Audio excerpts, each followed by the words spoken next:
Okay. Welcome back, everybody. So we're broadcasting, and we have been broadcasting from Sukuma Comprehensive Secondary School. It's around the Pietermaritzburg area, and it's within the uMsunduzi Local Municipality. And this particular school has now been adopted, and a champion who's stepped in to fix what was really such an incredible icon in the area, this school.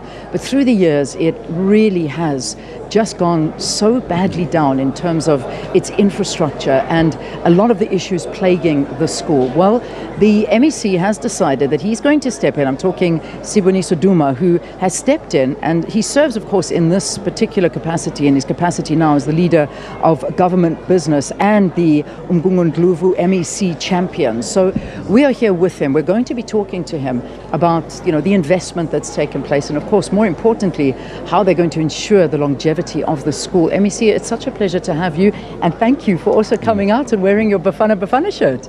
Morning, Leanne, and thank you for affording us this opportunity. Greetings to your viewers at home. Thank you for wearing Bafana Friday t-shirt, yes, and hopefully we are going to win tomorrow as well. Oh man, well, let's hope. That's a conversation by itself, because I know you're a big soccer fan and Very you used true. to play soccer. I used to. Oh, okay, so Yes. there's lots riding on this. But MEC, I'm going to start off right up front. Why this school? What made you come and say, I want this school to fall under as a project that I want to fix? No, thank you so much. I'm sure you know, in the province of Kwazulu-Natal, there are those legacy projects like Ohlang, which was built by the former president of the ANC, John Dube. There is Polela, there is Adams College. Then there was Sukuma, which was regarded, those institutions were regarded as a university at that particular time. I'm sure you can see that it's humongous already in terms of size. It has produced a lot of people, the alumni of the school. I'm sure that the selection was the thing, because it was the most complicated school. I'm sure you have seen the classes, some are dilapidated. The infrastructure has already been compromised. I had to choose a school that is not easier, because Mbali Township is one of those townships that has a major history in the formation of the ANC on its own, as you know, in the formulation of our struggle, because this resembled the struggle of African at that particular time. So if we are selected in this school at that particular time, because it has a boarding facility, only the few who could afford to be in this institution.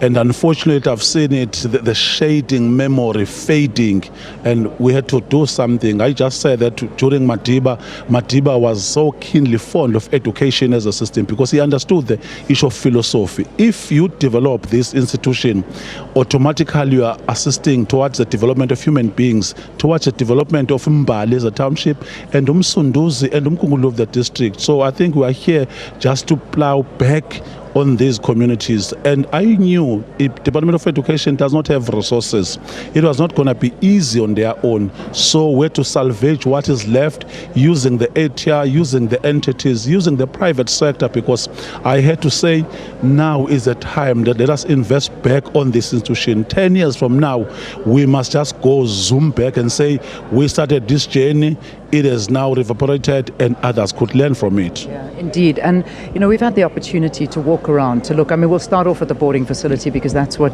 that you mentioned. And it is a shadow of what you're describing. It is one of the most horrific environments that I have walked through. The roof is leaking. It's totally dilapidated. The girls are, when you walk into their facilities, the bathroom, the toilets, most of them are not working. They have to wade through water, which is, their feet are covered in water. Then they have to go into showers. There's no toilet paper. There is no, there's no lighting. The lights that are there, the wires are hanging in the water. It's a scene that actually brought tears to my eyes to look at that. How do we land up like this? We land up in a situation where you've just told me the history of what this stood for. This should have been held in the highest regard, and yet it's been allowed to run in a state like that, and we allow our children to sleep in facilities like that. It's a shame, MEC. It's a shame.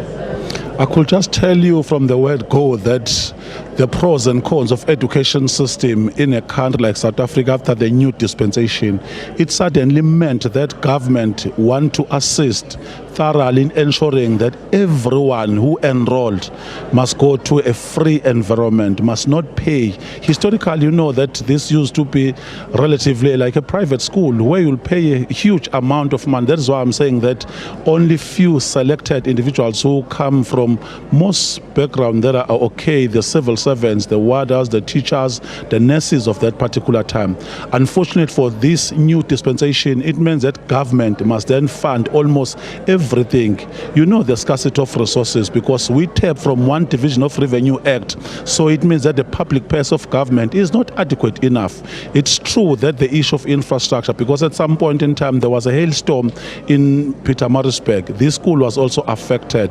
But the issue of maintenance is something that is critical, and there is the reality that there is some money that are being utilized for school, but it is not adequate for an institution like this big. But there are basic stuff like the issue of cleanliness, the issue of basic maintenance of grass cutting. I think it could still be done because the discipline as well on its own, it is where you are developing pupils into proper students. Eventually they will be leading industries. So I think more has to be done, and we have started the journey already because we can't blame, we can't continue with the blame game. We have to do something. And certainly the blame game, because we can look into the numbers. We look in the amount of money that the Department of Education gets to look after our children, to look after schools like this. And yet I walk into the feeding hall for where these kids are eating, and they don't have a stove. There's no running water. They don't have a mop to clean the floor. Do you know that? They don't even have a mop, MEC. This is the hygiene sector of everything. The ladies that work there are forced to go and get water from somewhere else, bring it down. This is a kitchen, and they don't have taps that work. There's no electricity in there. They don't have any facility except for a gas stove, and they have to cook for 100 or more than these children, however many children are living there. And that's just the boarding school. I'm not talking about the school. So this is, I know we can't always complain and we need to fix things, but we also need to highlight that there is a major problem and that somebody needs to be held accountable at the end of the day. So you hand over, we come, we do this, which I'm really excited about, because you are taking this on, we're fixing, coming in with 10 million, but I think 10 million is not enough. Is that just the start? Do you think you can get more? I think this is the good foundation. We hope to entice others, because the foundation, others must follow a good deed. You know, the issue of education, it takes a pupil, the children, the teachers, and the parents. It is this community, surrounding communities, that are taking their schools, they are taking their kids to school to be contributing as well. The issue of maintaining of the kitchen, like for instance, the issue of mop, the basic stuff you are referring to, parents can start at that level. I'm sure others are still struggling, but the reality is that it will take a giant leap faith that from now onwards, people will know. I've already highlighted that this school has produced the HODs of departments, has produced counselors, has produced professors, has produced even the lecturers in university.